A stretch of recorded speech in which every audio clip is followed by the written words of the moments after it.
So, have you ever wondered what the big deal is with Nordic parenting? It's this approach that's been getting so much attention from all over the world because it seems to raise kids who are just really happy and well-adjusted.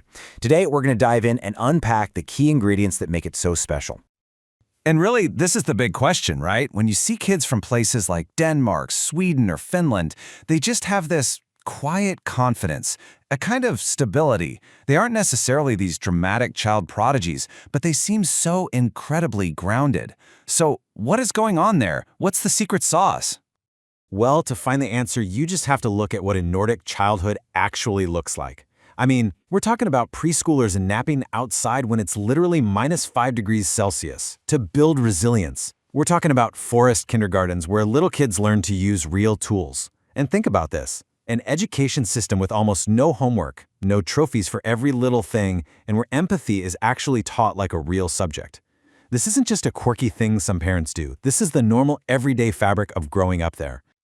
Okay, so how does all of that work without it just being total chaos? Well, the thing is, it's not about some single parenting hack or a quick tip. The real answer is in a complete, deeply rooted philosophy of balance. It shapes their entire way of thinking about raising kids.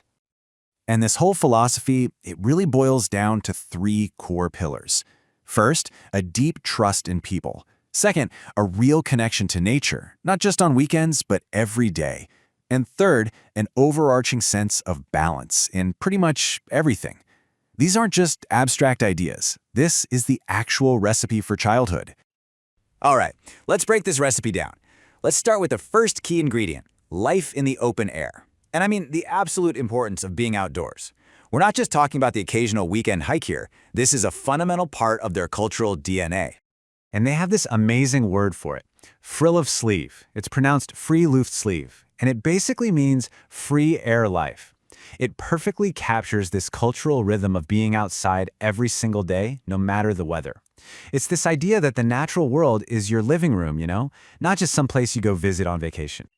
And this is where that famous Scandinavian saying comes from. There's no bad weather, only bad clothing. It just sums up the mindset perfectly. Rain, snow, wind, those aren't seen as obstacles to hide from. They're just conditions you dress for. And think about the message that sends to kids. It's so powerful. It tells them the world is out there for you and you are strong enough to handle it. So what's the result of all this time in nature? Well, yeah, of course, it builds physical resilience, but it does something way more profound. It teaches kids that real stimulation doesn't just come from a glowing screen. In a very real sense, nature almost becomes like a co-parent, It's teaching them lessons about risk, about beauty, and about how to adapt. Okay, so after embracing the great outdoors, the Nordic approach turns inward. It's all about cultivating this really special kind of emotional warmth and connection. So let's look at ingredient number 2, cozy, screen-free togetherness. Now, you've probably heard the word Hygge, right? It's been marketed all over the world as this look you can buy. Cozy blankets, expensive candles, that sort of thing. But in a real Nordic family, it's something so much deeper. It's not a thing, it's a feeling. It's that sense of togetherness you get from having a meal with no screens allowed, or just spending an evening playing board games. It's about relationships, not stuff. And here's the most important part. Hygge is not a performance. There's no contest for who can be the coziest family on Instagram. The only thing that matters, the only goal, is to be able to answer one simple question. Are we at ease together? That's it. It's about creating this emotional safe space where everyone in the family can just be, with absolutely no pressure. Now, with all this talk about nature and coziness, you might think that Nordic kids are coddled, but that couldn't be further from the truth. The third ingredient in this recipe is all about building grit, but it's done in this really unique, gentle, and balanced way. And for this, we look to Finland for the concept of Sisu. This is such a powerful word, it's almost impossible to translate directly. But it's this mix of bravery, perseverance, and just a stubborn determination to keep going when things get really tough. It's that inner fire that helps you finish what you started. And the way Sisu works is actually pretty straightforward. It's not about pretending you're a superhero and ignoring your feelings. No, step 1 is to actually acknowledge the feeling. Okay, I'm tired, or I'm scared, or I feel discouraged. And then, step 2 is to make a conscious decision to persevere anyway, to just take a few more steps forward. It's about building that inner strength through mindful, intentional effort. But here's the thing. Sisu is incredibly powerful, right? And because of that, on its own, it could totally lead to burnout. That's why it needs a partner, an essential partner, to keep everything in balance. And that partner is the Swedish idea of lagom. Lagom means just the right amount, not too much, not too little. It's the art of moderation in all things. So you see, lagom is the crucial counterbalance that makes sure the grit of Sisu doesn't tip over into becoming destructive or unhealthy. So let's put it all together. You've got life in the open air, you've got this cozy, connected feeling, and you have this gentle, everyday grit, and all of it is held in perfect balance. So when you mix all these powerful ingredients, what do you get? What kind of child is the result? And this is where you can see how it all just clicks into place. Each of these ideas works together to build a really solid foundation. Friluftsliv teaches that nature is just part of life, and that builds resilience. Hygge teaches that comfort comes from connection, and that creates emotional security. Sisu helps you persevere, which builds grit. And lagom teaches balance, which gives a child self-regulation. It's just a really powerful, holistic combination. So at the end of the day, the goal isn't to raise a superstar or a genius.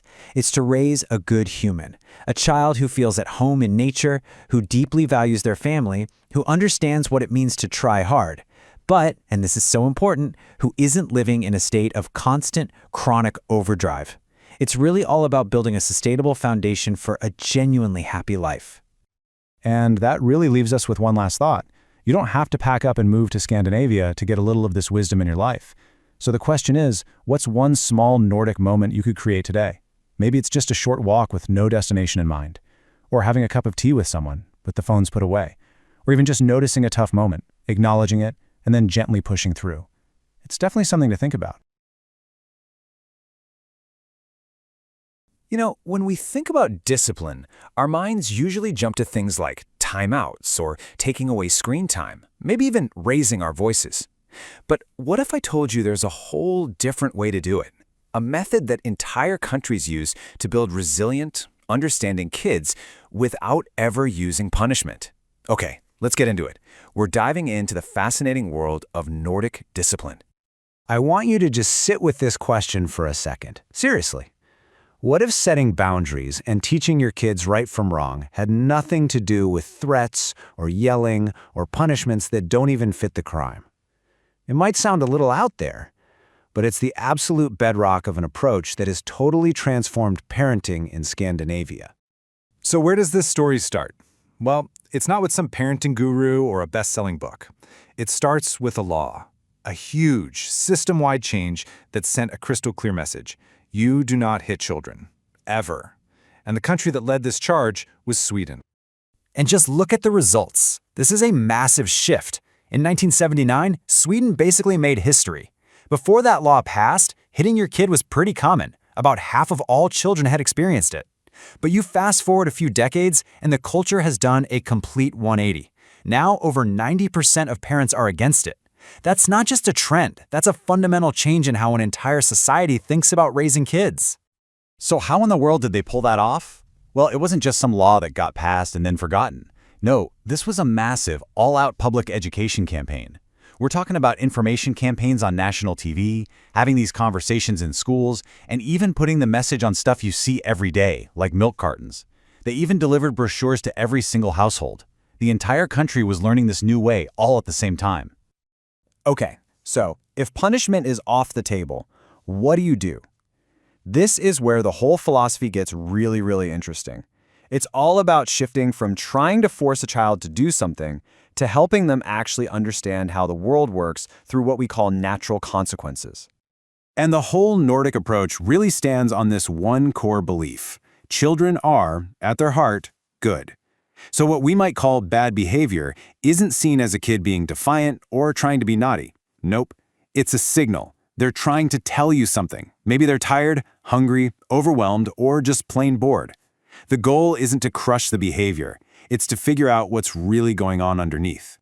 Which brings us to the main tool in the Nordic parenting toolkit, the natural consequence. The key here is that this isn't a punishment that you invent on the spot. It's simply what happens in the real world as a result of an action. It's like letting the universe be the teacher. And this slide just nails the difference. On one side, you've got punishment. The kid won't wear their coat, so the parent says, "That's it, no iPad for you tonight." See how those two things are completely unrelated? But on the other side, you have the natural consequence.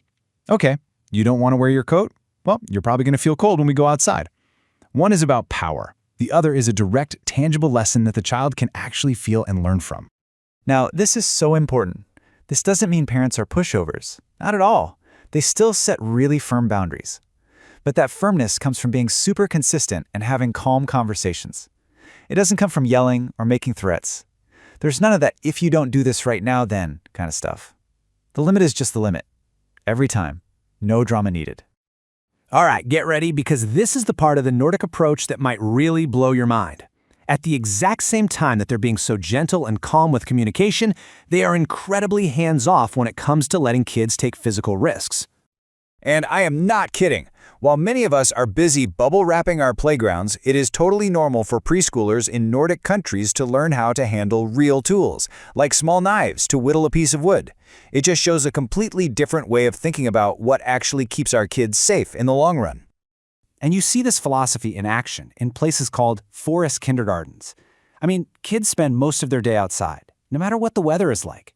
They're encouraged to climb high up in trees, use real tools, sit near actual campfires, and figure out how to get through mud and snow. It is all about learning by doing it for real. But, and this is the most important part, this is not neglect. The adult's role is still super active, it's just different. They stay close by, but they don't jump in to solve every problem. Instead, they teach the kids how to think for themselves. They'll ask questions like, does that branch feel strong enough to you? They let children actually practice keeping themselves safe. So you see, the goal isn't to get rid of every possible danger. The goal is to build competence, to build independence. By learning to navigate real but manageable risks while a caring adult is nearby, kids learn their own limits, they gain real confidence, and they develop a kind of resilience you just can't get any other way. So when you start to put all these pieces together, the ban on hitting, the focus on natural consequences, and this freedom to take real risks, what you end up with is this incredibly powerful and unified philosophy for raising kids. I absolutely love this phrase because it just sums up the whole idea perfectly. Your tone with your child is soft, it's respectful, it's calm. But the reality is hard. And I don't mean harsh, I mean it's just real. If you don't wear your coat, you're going to be cold. If you touch something hot, you'll get burned. The world itself provides the lesson. And that really leaves us with this beautiful final thought. A parent's job isn't to pave the road and remove every single bump. The world is always going to provide that friction that's necessary for growth. The parent's job is to be that safe, loving home base that supports the child as they learn how to navigate all that friction on their own. It really makes you think, doesn't it? Could this change the way we look at discipline? You know, we're always told that to get our kids ahead, they've got to start earlier, work harder, and just cram in more information. But what if that whole idea is, well, wrong? Today, we're going to look at a completely different approach to education, one that suggests the real path to smarter, happier kids might actually involve less pressure, not more. I mean, that's a wild question, isn't it? It goes against pretty much everything we've been taught to believe about school and success. But in the Nordic countries, they've been doing exactly this for decades. And honestly, the results are kind of mind-blowing. So let's get into it. Okay, so you can really see the two different worlds right here. On one side, you've got what many of us probably recognize, starting academics super early, long school days, and tons of pressure from exams. But on the other side, that's the Nordic path. It's all about play, getting outside, and building empathy. Let's break down what that actually looks like, and we're going to start with an educational giant, Finland. Right, so our first stop is Finland, a country that's basically famous for its incredible schools. But their secret weapon isn't some intense early start academic program. Nope, it's the complete opposite. And get this isn't just some casual opinion. This is a core belief of their entire education system. They've literally built their whole approach around the idea that pushing kids into formal academics too early might actually do more harm than good. 7. Kids in Finland don't start formal school until they're 7 years old. Meanwhile, in lots of other places, kids have already been at a desk for 2 or even 3 years. So what on earth are they doing with all that extra time? Well, they're learning for sure, just not from a textbook. It's all about play. They're in these amazing daycares where the whole point is to figure out how to get along with other kids, how to talk about their feelings, and how to solve problems together. And notice that last point. There is zero pressure to learn how to read or write early. It's all about building that solid social foundation first. And this chilled-out vibe keeps going once they're actually in school. We're talking about maybe 10 or 20 minutes of homework a night, one of the lowest amounts in the entire developed world. And it's not because they're lazy, it's a deliberate choice. School is for learning, and evenings are for family, for hobbies, for just being a kid. The entire system, with shorter days and a mandatory outdoor break every hour, is designed around a child's well-being, not just cramming for a test. So this focus on well-being and natural development leads us to our next big idea. It's not just about what happens inside the school building, it's about completely rethinking what a classroom even is. All across Scandinavia, there's this incredible movement of learning outside, in nature. So, I want you to just forget that classic image of kids sitting in neat little rows at their desks. These programs, which are often called forest kindergartens, start from a totally different place. The world itself becomes the classroom. The trees, the mud, the snow, that's the learning material. In these schools, kids spend almost the entire day outside, rain or shine. Think about it. They're learning physics by building dams in a stream, and biology by watching actual insects. It's active, it's messy, and it's real. And this isn't some new fad. It's part of a deep cultural idea they call Friluftsliv, which basically means open-air living. As a way of teaching, it means that learning isn't something you just read about. It's something you have to touch and smell and climb and experience with your whole body. Okay, so we've got play and we've got nature. Now for the third piece of the puzzle, let's head over to Denmark to look at something that's maybe the hardest thing of all to teach: empathy. And just because you can't grade it on a test doesn't mean they don't take it seriously. In fact, it's mandatory. Think about this for a second. Every single week, for 10 straight years, from age 6 to 16, Danish kids have a required class called Klassens Tid. That just means class time. And its whole purpose is to practice being human together. This isn't just a one-off assembly, it's a core part of their education. So how does it work? It's actually really simple, but also pretty profound.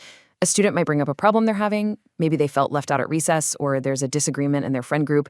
The job of the other students isn't to jump in and fix it. Their job is to just listen, to really listen, without judgment. And then, as a whole class, they try to find a solution together. They're literally practicing empathy week after week. And that spirit of working together goes way beyond that 1 hour. Look at this. A huge majority of school tasks in Denmark are designed to be done in groups. This isn't about competition, it's about collaboration. It builds this culture where you help each other out instead of just trying to be the best. And really, the whole point of all this is to build up what you might call social IQ. It's giving kids the tools to navigate the messy, complicated world of human relationships, the ability to notice how others are feeling, to talk about your own feelings, and to work through problems without fighting. So play, nature, empathy, it all sounds really nice, right? But here's the billion-dollar question. Does this laid-back, less is more approach actually produce smart, successful people? Does it work? The answer is a huge, unambiguous yes. It absolutely works. Even with less homework and no crazy standardized tests, Finland is consistently one of the top academic performers in the world. And Denmark, they're regularly ranked as one of the happiest countries on the planet. So it turns out you don't have to choose between achievement and well-being. This model shows you can actually have both. So I think if there's one big idea to walk away with here, it's this. The Nordic model proves that great learning isn't just about how many hours you log behind a desk. It's about creating an environment that sparks curiosity, encourages teamwork, and respects a child's natural drive to figure things out. And that kind of leaves us with one final big question to chew on. This whole approach really challenges us to think about what we value. What if the real measure of a good education isn't just about test scores, but about the kind of people we're helping to raise? Something to think about. Thanks for tuning in. Let's just jump right in with the image that stops pretty much everyone in their tracks. Picture it. Leaving your baby bundled up in a stroller outside to take a nap in the freezing cold. I know. It sounds absolutely wild, right? And this is where the culture clash really hits you. For so many of us, our gut reaction is, whoa, that's got to be neglect. But in Nordic countries, it's just normal. It's a standard, even recommended practice. So what on earth is going on here? To understand this, you have to look past the stroller. You have to look at the whole society that makes something like this possible. See, it's not really about the cold naps. It's about a deep, foundational sense of trust. First off, let's be clear, this isn't some reckless, random act. It's a very careful practice with a whole set of rules. We're talking specific temperatures, never below -10°C. Babies are bundled up in special wool sleeping bags and layers. And of course, baby monitors are always used. It's a tradition that's been fine-tuned over generations, and many parents swear their kids sleep better and longer this way. But honestly, none of those precautions would matter without the real secret ingredient, this invisible safety net of trust. It's this profound society-wide belief that things are okay, that your neighbors are looking out for you, that institutions are reliable, and that your baby is simply safe. And what's really fascinating is that this trust doesn't stop with people. It actually extends to the environment itself. In Sweden, they have this concept called allemansrätten, the right to roam. It basically means nature is for everyone. You can walk, camp, and explore almost anywhere, even on private land, as long as you're respectful. Kids grow up seeing the outdoors as this amazing shared resource, not something to be feared or fenced off. Now, that idea of a shared space, of shared responsibility, it doesn't just stay out in the forest. It comes right into the home, and it teaches kids from a really young age that they're not just passengers in the family. They're active, contributing members of the crew. And it often starts with a principle that's so simple yet so powerful that you see it in Nordic and even Japanese families. If you make a mess, you clean it. That's it. It's direct, it's fair, and it's just the way things are. And here's the crucial part. Chores are totally reframed. They're not a punishment. They're not something you do because you were bad. Helping clear the table or tidying your toys is just a normal rhythm of life, kind of like brushing your teeth. It's all just part of being in it together. Think about the deep internal message that sends to a child. It says, I am not a guest in this house. It says, I belong here. And because I belong, I contribute. It connects responsibility directly to a sense of value and belonging. And this we're all in it together vibe doesn't stop at the front door. It's literally woven into the fabric of society. In the Nordic countries, parenting is treated like a team sport, and the whole country is the team. Okay, one of the best examples of this has to be Finland's famous baby box. Every new parent gets one. It's this simple cardboard box, but it's packed with somewhere between 30 and 50 essential items for a newborn. We're talking clothes, diapers, bedding, you name it. The system itself is just brilliant. To get the box, you have to attend prenatal checkups early on, which automatically promotes better health for both mom and baby. And the box itself? It's sturdy, with a little mattress, and it's designed to be the baby's very first, very safe bed. It's literally a foundation for a new life. Now let's look at parental leave. Because these numbers are, well, they're staggering. In Sweden, parents get 480 days of paid leave to share between them. 480. In Norway, you're looking at close to a full year off at 100% pay. This is society putting its money where its mouth is. And this isn't just a policy that looks good on paper. People actually use it. In Sweden, about 9 out of 10 fathers take parental leave. Just think about the cultural impact of that. It means kids grow up seeing both parents as equally involved caregivers, right from day one. When you put all these systems together, the box, the leave, the trust, the underlying message is crystal clear. Raising the next generation isn't a private struggle that you have to figure out on your own. It's a social project that everyone is invested in. So that brings us to the big question. With all this trust, responsibility, and support, what's the end goal? What kind of person are they trying to raise? Well, the answer might surprise you. They're not trying to create superheroes. It helps if you think of parenting styles like a musical chord with different notes. French parenting might have the notes of structure and freedom. Japanese parenting might be attachment and discipline. The Nordic chord, though, is this blend of trust, nature, and balance. And the results of that chord aren't necessarily about getting straight A's or winning the science fair. The outcomes are deeper, more internal. It's about raising kids who can entertain themselves, who know how to cooperate with others, who aren't afraid of a little discomfort, like being cold or wet, and who have this quiet, steady confidence in the world and the people around them. And that right there is really the core of it. The whole system, from the baby box to the cold naps, isn't designed to produce kids who are just exceptional on paper. It's not a race to be the best or to win at everything. Instead, this whole approach leaves us with a really profound question to think about. What if the real goal isn't just about raising successful kids, but about raising sturdy humans? You know, people who are solid enough on the inside that they don't need to constantly prove themselves, but also soft enough with others that they can live with them, not just compete against them.